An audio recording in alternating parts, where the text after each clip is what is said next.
اور انہوں نے اس کا ہمیں فرد جرم عائد کرنا شروع کی، تم جوانوں کو یہ کہتے ہو، تم جوانوں کو یہ کہتے ہو تمہیں. تو سقراط نے بڑے آرام سے بڑی خوبصورت باتیں کی ہیں. اس کا کتاب ہے، اس کی اپنا تقریرات، جس کو پلیٹو نے بعد میں اپولوجی کے نام پہ، یعنی محضر نامہ یا معافی نامہ کے نام کے اس میں کی ہے. تو اس نے کہا دیکھو بات سنو، میں باقی باتوں کو چھوڑو، ایک بات میں تمہیں بتا دیتا ہوں کہ تم ایک ہجوم ہو، اور ہجوم انصاف نہیں کر سکتا. اور وہ پہلا شہید تھا جمہوریت کا. اس وقت یہ دنیا طے کرنے لگ گئی ہے کہ کیا ایک عام آدمی کا جس نے میٹرک بھی نہیں کیا ہوا، اس کا ووٹ ایک اگر ہوگا تو پروفیسر کے کم از کم 10 ووٹ ہونے چاہیے، ایک پی ایچ ڈی کے کم از کم 15 ووٹ ہونے چاہیے، ایک انجینئر کے کم از کم 15 یا 10 ووٹ ہونے چاہیے. آپ یہ ایکویٹ جب تک نہیں کریں گے آپ اس سسٹم کو نہیں آگے بڑھا سکتے، آگے نہیں لے جا سکتے.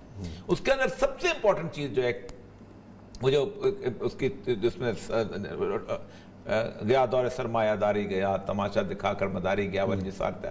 اقبال کا نظر آتا ہے کہ یہ جو کیپٹلزم ہے یہ ایک دن تباہ برباد ہو جائے گا. تمہاری تہذیب اپنے خنجر سے آپ ہی خودکشی کرے گی. جو شاخ نازک پہ آشیانہ بنے گا نہ پائیدار ہوگا. سنا ہے یہ قدسیوں سے میں نے، وہ شیر پھر آشکار ہوگا، پھر شیر پھر ہوشیار ہوگا. یہ اس کی جس کو وہ بشارتیں ہیں جو کہ وہ دیتا چلا ہے. اس وقت صورتحال ہے کہ میں پچھلے دن 2 دن آرٹیکل یہ بائیڈن اس کے پڑھ رہا تھا کہ جمہوریت نے ایک عجیب و غریب کام یہ کیا ہے کہ انسان کے اندر جتنی نفرتیں ہیں ان کو بحیثیت مجموعی اکٹھا کر دیا. اگلے اس میں ہم ذکر کریں گے کہ ایک شخص اوباما سوری ٹرمپ، اس کے آنے کے بعد 200 سال کا امریکہ تبدیل ہوا ہے، اور اس بری طرح تبدیل ہوا. ایک نریندر مودی کے آنے کے بعد انڈیا تبدیل ہوا ہے. ایک ایرل شرون آنے کے بعد اسرائیل تبدیل ہوا. لیکن یہ بھی بات بھی کریں گے کہ جو 200 سال کی تبدیلی ہے وہ 4-5 سال سے زیادہ سروائیو نہیں کر پائی. نہیں سروائیو نہیں کی نا. نہیں اسی طرح اس کا مطلب ہے مودی کا بھی دن گنے جا چکے ہیں آنے والے دنوں میں کہ ایسی چیزیں چلتی نہیں ہوتا. اس کی وجہ نا کہ جو اقلیت ہوتی ہے نا، سب سے جو برتھ پلیس ہے نا جمہوریت کی وہ ہے فرانس. ایک شخص تھا اس کا نام تھا روسو. اس نے ایک فقرہ بولا تھا man is always changed, man is born free but he is always changed. یہ بیسیکلی حضرت عمر کا فقرہ چوری کیا. حضرت عمر نے ایک دفعہ ایک شخص کسی خلیفہ گورنر کے پاس گئے تو دیکھا کہ لوگوں اس کے سامنے جو ہیں وہ اپنا وہ غلاموں کی طرح. تو آپ نے کہا کہ ماؤں نے انسانوں کو آزاد چنا ہے، تم نے غلام بنانا کہاں سے سیکھ لیا؟ یہ فقرہ ان کا ہے.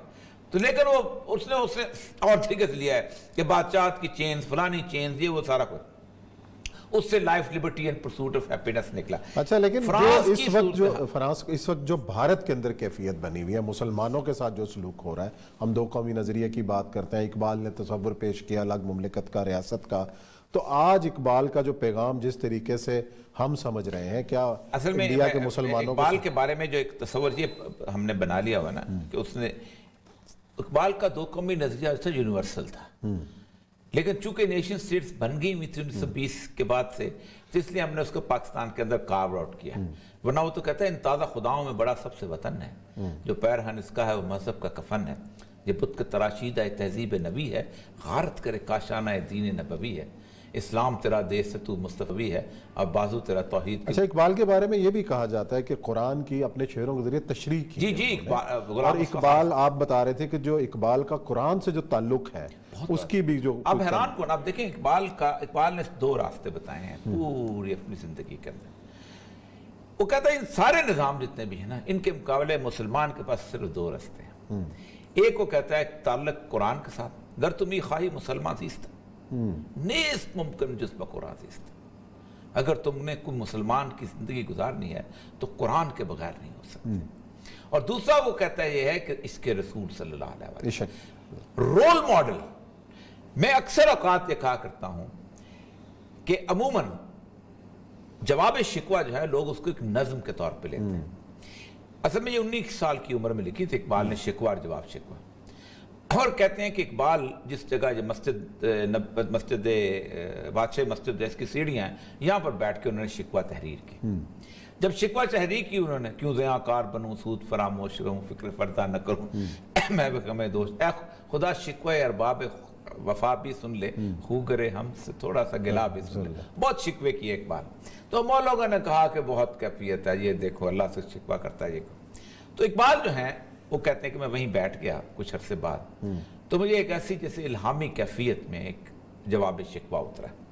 اب وہ نعت لگتی ہے پوری کی پوری، اور نعت بھی وہ جو کہ اللہ تبارک و تعالیٰ کی زبان سے نعت، یعنی اللہ کا الہامی کلام جو ہے. آپ اندازہ کریں کہ ہر نظم کا بہاؤ آخری 2-3 شعروں پہ آ کے پتہ چلتا ہے کہ خوبصورت شعر کون سا ہے. ہر اس کا جو ہے جسے کہتے ہیں اپنا پینٹنگ جو ہے اس کا سٹروکس وہ بھی اسی طرح. ہر اقبال کہتا ہے جواب شکوہ میں صرف سنا دوں کیونکہ ٹائم آخری ختم ہونے والا ہے کہ کچھ سمجھا تھی فرشتوں کو بھی حیرت کہ یہ آواز ہے کیا، عرش والوں پہ بھی کھلتا نہ تھا یہ راز ہے کیا، تاثر عرش انسان کی تگ و تاز ہے کیا، آ گئی خاک کی چٹکی کو بھی پرواز ہے کیا، غافل آداب یہ سکان زمین کیسے ہیں، شوخ و گستاخ سے پستی کے مکی کیسے ہیں، اور کچھ جو سمجھا میرے شکوے کو تو رضواں سمجھا، مجھ کو جنت سے نکالا ہوا انسان سمجھا. اور اللہ جو مخاطب ہوتا ہے نا، اقبال سے کمال ہے کہ شکر شکوے کو کیا حسن ادا سے تو نے، ہم سخن کر دیا بندوں کو خدا سے تو. واہ جی واہ. اور وہاں اقبال وہ کچھ سارے جواب ملتے ہیں، تم تو سید بھی ہو، مرزا بھی ہو، عفان بھی ہو، یہ بتاؤ تو صحیح تم کہ مسلمان بھی ہو، اور تم میں حوروں کا کوئی چاہنے والا ہی نہیں، جلوہ طور تو موجود ہے موسیٰ ہی نہیں، جا کے ہوتے ہیں مساجد میں سفارہ تو غریب، پردہ رکھتا ہے اگر کوئی تمہارا تو غریب. اور بہاؤ اقبال کا شعر اس پہ آتا ہے 2 شعروں پہ، قوت عشق سے ہر پست کو بالا کرتے. اچھا آپ سے یہ سوال پوچھوں گا کہ آپ کا اقبال کا پسندیدہ شعر کون سا آپ سمجھتے ہیں کہ جو بہت زیادہ آپ کو پڑھتے بھی ہیں؟ میں نے 2 شعر جو ہیں وہ اپنے کمرے میں لگا کے لٹکے ہوئے، جب جہاں میں نوکری پہ گیا ہوں 2 شعر میں نے لگایا. ایک فارسی کا ہے اور ایک اردو کا ہے. ایک شعر ہے کہ ہر کے رمز مصطفیٰ فہمیدہ است، جس نے سید الانبیاء صلی اللہ علیہ وسلم کی رمز کو پہچان لیا، شرک را در خوف مستمردی ساتھ، اسے کسی دوسرے کا خوف بھی شرک لگتا ہے. جو ڈرتا ہے نا کسی بھی اتھارٹی سے، خواہ وہ صدر ہو، خواہ وہ اوباما ہو، خواہ وہ ٹرمپ ہو، بائیڈن ہو، خواہ وہ مشرف، خواہ وہ پٹواری ہو، خواہ وہ ایس ایچ ہو، تو وہ شرک کر رہا تھا. اور دوسرا شعر ہے کہ جو فقر ہوا تلخی دوراں کا گلہ من، رسول اکرم کی حدیث ہے الفقر فخری، فقر جو ہے میرا فقر. فقر کہتے ہیں بے نیازی، اللہ پہ توکل اور بے نیازی.